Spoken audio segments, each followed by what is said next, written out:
Dito na naman tayo sa Mount Banahaw. Ayan. Pasyal ulit tayo kay Don Ramon. Yan, hapon ngayon, alas 4.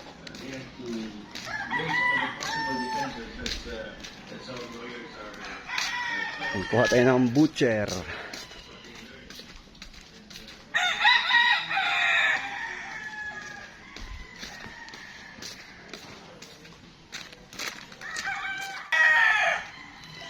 Yan, dito tayo. Magandang hapon. Dito ulit tayo sa Mount Banahaw. Yan, kuha tayo ng butcher.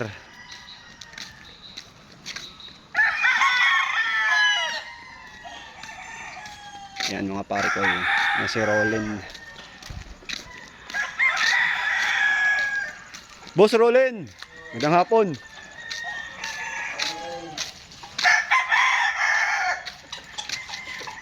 Papainom, nagpapakain pala ito sila dito. Dito sa Mount Banahaw again.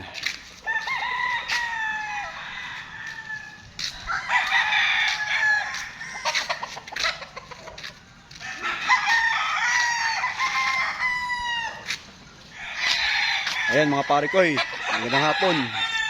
Yun, dito tayo sa Mount Banahaw ngayon para mag-acquire naman ng butcher. Yan. Kita nyo sa paligid ko, walang katao-tao hapon. Special ata tong trip ko dito. Ako lang lagi mag-isa kapag pupunta dito. Yan, kausap ko si Sermon kanina. Ayan, kasi malapit na kasi ako dito. Taga-Chaong kasi ako ngayon. So, isang tumbling lang. Mount Banahaw kagad. Yan, nakikita nyo sa background. Yan, si Sermon. Kuha tayo ng butcher para sa early bird. Kain sila dito. Yan, si trusted ni Sermon, si Rolin. Yan. Saan si Sermon, kuya? Tinatawagan kasi niya ako. Nasabi niya na ano na lang daw hapon. Galing daw siya Laguna. Yan, inaantay kasi natin si Sermon. Sabi niya kanina na galing daw San Pablo. Hapon na daw. Yan, video muna tayo dito para ma-tour natin yung mga samahan natin sa pagmamanok. Bago na yung setup pala dito.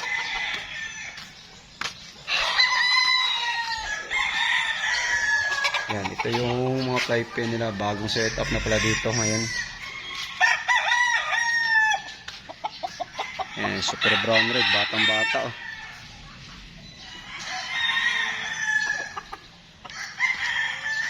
Yan, mga super brown red to, mga bata. Doon naman yung mga alpasan din nila ng inahin nandun. Video muna tayo habang wala pa si Sermon. Maya lang pipili tayo ng butcher. Yan, itong mga bossing. Yan mga pare ko ya. Dito medyo gumanda na ulit yung nyug. Yung nakaraan na bagyong Aghon, ubos to dito yung mga nyug dito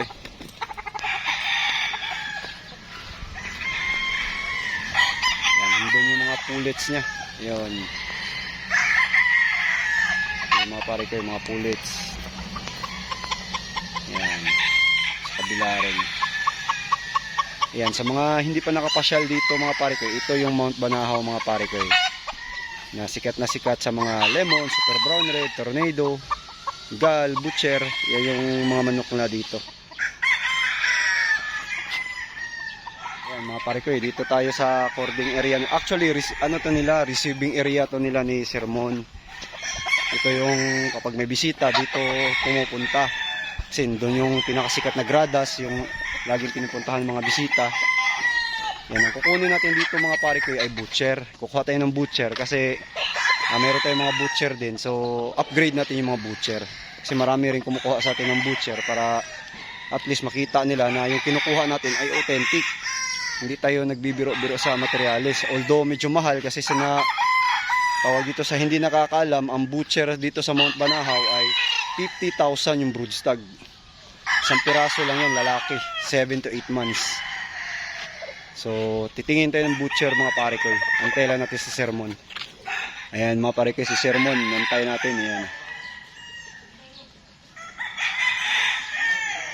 Pinapili ako ng butcher dito.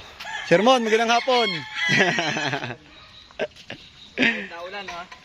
Talaga lulusob talaga pag sabi mo na may binaba. Siyempre. Hilig natin to eh. Ayan, si Sermon. Sermon, para makita nila na dito yung butcher natin galing. Authentic yan. Ako lang mag-isa dito, laging mag-isa eh. Parang special to lagi akin dito eh. Solo flight lagi.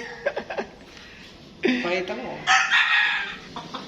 Ayan, ito yung nakuha nating butcher. Ayan. 7 months pa lang to. Gamitin natin to sa early bird, habol. Buti meron pa.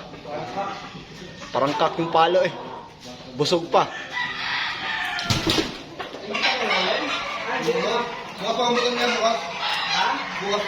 Habol nila yun sir eh. Kasi yun nga, sabi nga niya sa akin, oh, sabi ko, ba't nabalik ka dito? Eh, meron akong kukunin kay, galing ako kay Don Ramon eh. Ah, ganun ba? Ah, lalagyan ng wingban at leg ban. Ang mga pare ko, nilalagyan ng wingban at leg ban. Ah, butcher yan. Sa mga hindi nakakalam, 50 million broodstag ito, butcher. Para yan sa mga kliyente din natin, para makita nila na galing talaga sa Mount Banahaw yung manok natin. Hindi lang butcher, meron tayo PRH, Lemon, Tornado, nakakuha na tayo dito. Sunod naman, gal. Mag-improve din tayo ng gal. Medyo mga pare ko. Ano sir? Okay sir. This is pure butcher broodstag for Prince Althea Game Farm. Yan, thank you sir.